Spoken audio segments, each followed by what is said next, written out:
In the waning light of dusk, Mara stepped onto the creaking floorboards of the old Rowan house, her breath fogging in the chill air.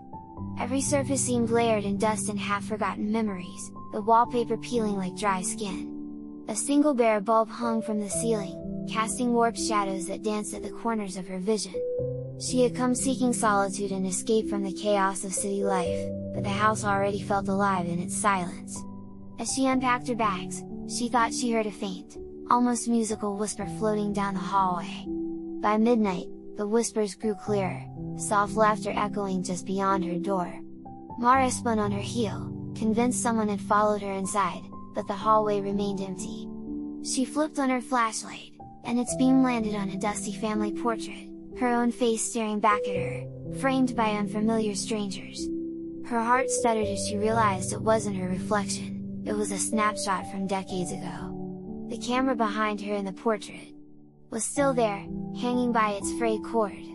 Determined to prove her mind wasn't playing tricks, she ventured into the attic, armed only with a flashlight and her racing pulse. There, she found dozens of discarded cassette tapes, each labeled with a date and a name, her name. Fingers trembling, she played the most recent tape and heard her voice describing waking up in this very house, terrified and alone. But she'd never been here before tonight. As the tape clicked off, her flashlight flickered, revealing a doll propped against the wall, its porcelain eyes chipped and unnervingly lifelike. In the days that followed, Mara discovered journal entries scrawled in her handwriting, recounting every detail of her stay, down to her morning coffee. She confined herself to a single room, barricading the door, convinced she was being watched. Yet every morning, the barricade lay toppled, and new entries appeared on the pages, as if someone else had written them.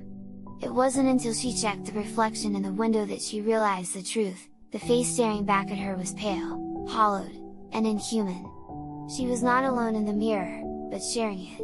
Refusing to give in to panic, Mara searched frantically for an exit, her footsteps echoing through empty corridors. In the kitchen, she found a guest book filled with signatures dating back nearly a century. Everyone who had stayed here had written their name before vanishing.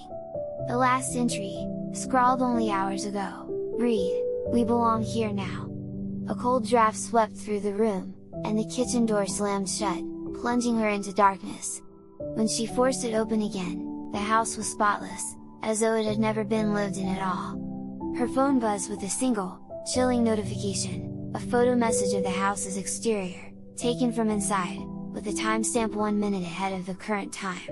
Trembling, she tapped the photo, zooming in on the second floor window where she stood. To her horror, the window was empty, her image had disappeared.